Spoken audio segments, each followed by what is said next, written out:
हमारे यहाँ एक 54-25 केस दर्ज हुआ था, जिसमें वादी सुबोध कुमार थे। इनका पैसा फ्रॉड हो गया था, 3,10,000 के करीब पैसा, इनका पैसा कट गया था। तो उसमें हम लोगों ने केस रजिस्टर किया और हम लोगों ने अनुसंधान में जब पाया तो उसी संबंध में हम लोगों ने 2 व्यक्तियों को गिरफ्तार किया। पहला व्यक्ति विकास कुमार, ये दोनों व्यक्ति दोनों आपस में भाई हैं अपने। पहला है विकास कुमार, इनका घर है हिसुआ, हिसुआ पड़ता है नालंदा जिला, नवादा जिला। और विशाल कुमार है दूसरा, उसका दोनों भाई ही है। विशाल कुमार को नादरीगंज नवादा से उसके बहन के घर से उठाया गया।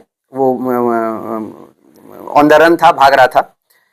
और 3 जगह इस कांड में हम लोगों ने रेड किया था, हिसुआ में, नादरीगंज में और पटना में। पटना में ये लोग जो है घर लेकर रहता था रामकृष्ण नगर में। इन लोगों का काम था कि ये यूपीआई फ्रॉड एक चल रहा है, उसके माध्यम से फ्रॉड करते थे। उसमें ये क्या करते थे कि जो भी इनको नंबर्स मिलता था बिहार झारखंड के किसी इनोसेंट आदमी का, उनका नंबर्स को ये लोग दिल्ली नोएडा से ये लोग पोर्ट करवा लेते थे और पोर्ट करवा कर अपने मोबाइल में यूपीआई ट्रांसफर कर लेते थे अकाउंट से, क्योंकि नंबर पोर्ट करा रहे थे लेकिन अकाउंट तो पुराने वाले आदमी का लिंक रहता है, तो उसका अकाउंट यूज करके ये लोग पोर्ट करा लिया करते थे।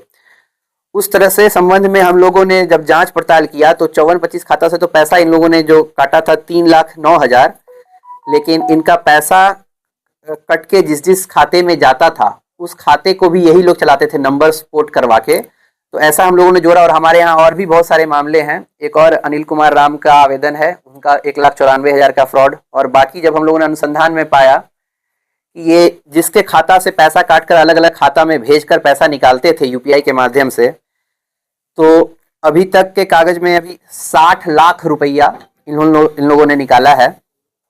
और अभी हम लोग खोज ही रहे हैं कागज, जैसे कि पैसा कट कट के इन लोगों यूपीआई के माध्यम से, जैसे कि इरफान नाम का व्यक्ति है, लखीमपुर खेरी उत्तर प्रदेश, उसके अकाउंट का यूज़ किया गया। उसके अकाउंट में 50,000, 55,000, 55,000, 30,000, 35,000, 30,000, 55,000, 35,000 ऐसे करके ट्रांजेक्शन से लोग निकालते थे। उसके बाद यहाँ आरा के एक मुजफ्फर आलम है, उनका अकाउंट यूज़ किया गया। वो एक रिटायर्ड टीचर हैं शायद, और उनका वो यूपीआई गूगल पे वगैरह करते नहीं है, सडनली उनके अकाउंट से यूपीआई होने लगा 3 दिन में। उसी 3 दिन में फिर से ट्रांजैक्शंस होने लगा 30,000, 30,000, 20,000, 21,000, इस तरह करके बहुत सारे खातों में ये जिस हम लोगों ने जोड़ा है। तो लगभग 60 लाख रुपया लगभग अभी जोड़ के आया है, लेकिन इससे ज़्यादा भी हो सकता था। जब हम लोगों ने पता किया ये क्या करता है, लोग करता कुछ और नहीं था, घर पे बोला कर रखा था कि हम लोग शेयर मार्केट में काम करते हैं और पटना में रहता था। और पटना में जब इनसे पूछा गया तो कन्फेस इन लोगों ने किया है कि सारा पैसा इन लोगों ने घर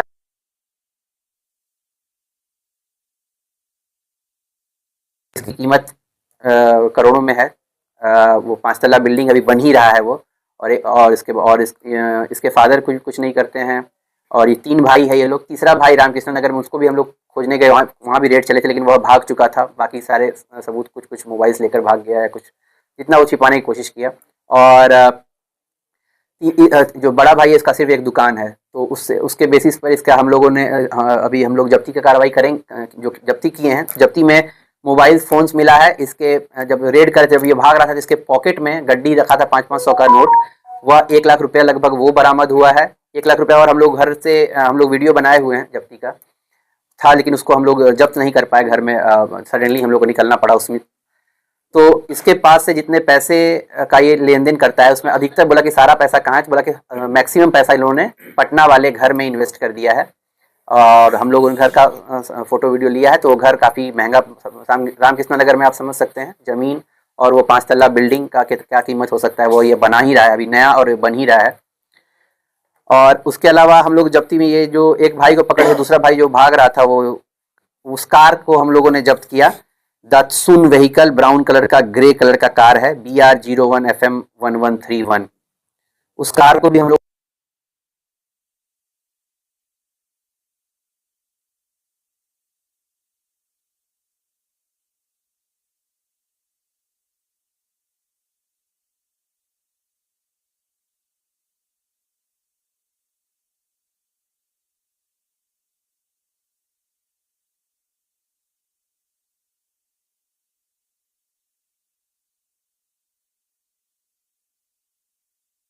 आवेदक हैं सुबोध कुमार, उनका खाता में पैसा कट के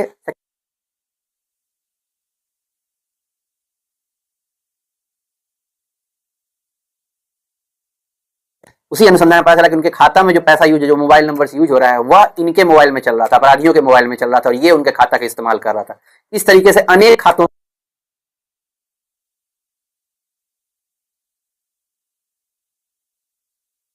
तो देवला सूरजपुर है, वहां का एक पीओएस एजेंट है, जिसके माध्यम से रातों रात वहां से सिम पोर्ट कर लेता था। यहाँ का आदमी रहता था, लेकिन पोर्ट जब हम लोग उसका एड्रेस चेक करते थे कहाँ से सिम है, तो दिल्ली नोएडा का दिखाता है हर सिम। किसी भी इनोसेंट आदमी का फोन लेकर उसको दिल्ली से पोर्ट कर लेता था, उस पोर्टेड नंबर को वह अकाउंट ट्रांसफर करने के लिए यूज करता था। सर, ये कब से ये घटना को करते आ रहे हैं? ये पिछले 2-3 साल से कर रहा है। इससे अभी हम लोगों ने पूछा है तो ये बोला है कि हम इसमें इसके एटीएम वीडियोस भी सामने आए हैं जिसमें पैसा निकाल रहा है। अधिकतर रामकृष्णा नगर वाले एटीएम, अलग अलग बैंक के ब्रांचेस से एटीएम से पैसा निकालता था ये। कंकड़बाग के डॉक्टर कॉलोनी के एटीएम से पैसा निकालता था ये। पटना के एग्जीबिशन रोड में मोहन पेट्रोल पंप के पास वाला एक एटीएम है, वहां से पैसा निकालता था। बहुत सारे एटीएम हैं जहां से पैसा निकालता था, उसका वीडियो साक्ष्य है पैसा निकालते हुए हमारे पास। उसी समय पे जिस समय पे ट्रांसफर हुआ है पैसा, उस समय जो एटीएम से पैसा ट्रांसफर हुआ है उस समय वह निकाल रहा है, इसका साक्ष्य। इससे लोग कैसे बचे? हाँ, आप ये ध्यान रखें कि यूपीआई फ्रॉड कोई भी कर सकता है अगर आपका नंबर वह कोई पोर्ट कर ले। इसलिए सबसे पहले ध्यान रखना चाहिए कि आपका पोर्टिंग कोड किसी को ना मिले। एक यूनिक पोर्टिंग कोड होता है, और अगर आपको कोई बोलता है कि कोई फोन करता है और बोलता है कि आपका काम नहीं हुआ है, आप जो है PORT मैसेज करके 1900 पर आप पोर्ट मैसेज कर दीजिए अपना मोबाइल नंबर के साथ। तो वो एक्चुअली आपको कुछ काम नहीं, वो फ्रॉड कर रहा है। आपका नंबर पोर्ट करने का ये मैसेज होता है, वो आपके या तो वो डायरेक्टली आपको बेवकूफ बना सकता है, या कोई लिंक डालकर आपके मैसेज के थ्रू ये फॉरवर्डिंग कर सकता है 1900 स्पेस अपना मोबाइल नंबर और पोर्ट करके 1900 पे पोर्ट, तो आपका नंबर पोर्ट हो जाएगा और 7 दिन के बाद वह नंबर किसी नए सिम में चलने लगेगा, और वह सिम कोई भी लगा सकता है अपने मोबाइल में और आपका अकाउंट यूज कर सकता है। ये सर जो नेक्सस है, ये अंतरराष्ट्रीय है या फिर ये अभी अंतरराज्यीय है। दिल्ली नोएडा वाले से मिलकर ये लोग पोर्ट करते थे। ये जो पोर्ट करते थे ये एक्चुअली कंपनी के तरफ से महीना में टारगेट दिया जाता है कि आपको इतना सिम पोर्ट करना है। वो दिल्ली वाले कोई आदमी है, उसको हम लोग खोजेंगे, पकड़ेंगे, छतरी लगाकर सिम देता रहता है जो हर जगह कि सिम पोर्ट कर ले। उसमें वह वहां से इन लोगों को श्रमजीवी एक्सप्रेस ट्रेन के टॉयलेट में सिम भेजता था। एक बार में 30 सिम भेजा करता था, 3 बार में, और ये श्रमजीवी एक्सप्रेस के टॉयलेट से सिम इसको भेजता था और वहां से लोग पोर्ट करता था। उस सिम को लोग अपने मोबाइल में लगा लेते थे। इनका जो इससे हम लोग का इससे बातचीत भी हुई है और इसको हम लोग जल्दी पकड़ेंगे। 2-3 लोकेशन और है नोएडा, दिल्ली, जहाँ से लोग पोर्ट करवाते थे ये सब नंबर्स। ये जो पकड़े गए हैं आरोपी, इनकी चल अचल संपत्ति जो आपने जब्त किया है कितने की होगी? नहीं, जब्त हम लोगों ने तो जो रेडी में हम लोग को अनुसंधान से प्राप्त हुआ कि इसमें ये यूज हुआ होगा, हम लोग मोबाइल और कैश, उसी समय हम लोग कैश करेंसी का नंबर्स भी का वीडियो बना लिए हैं कि जिस एटीएम से निकला हो पता चल जाए कहाँ से निकला है पैसा, वो जब्त किए हैं। बाकी हम लोग, क्योंकि यह तीनों आदमी कुछ नहीं करता है और इस बड़े भाई का सिर्फ दुकान है छोटा सा जो कि चलता नहीं, और बाप भी कुछ नहीं करता है, लेकिन इसका जो घर है वह रामकृष्णा नगर में, वह 3-4-5 करोड़ से भी ज़्यादा 7 करोड़ तक बताया जा रहा है जो कि बना है। तो इसका कोई और ये नहीं हो सकता है सोर्स ऑफ इनकम की, कहाँ से ये घर बना सकता है। घर में टीवी लगा हुआ है, LCD और अनेक एमिनिटीज़ हैं, तो इसका कोई इसके पास जवाब नहीं है कि कहाँ से ये खर्चा किया। तो इसने कन्फेस भी किया है कि मैंने जो भी प्रोसीड्स ऑफ क्राइम है मैंने फ्रॉड से सब घर में ही लगाया है हम लोगों ने। तो हम लोग घर को उचित धारा में हम लोग उसमें क्या कार्रवाई कर सकते हैं वो हम लोग कार्रवाई करते हुए इनकम टैक्स डिपार्टमेंट की सबको भेजेंगे।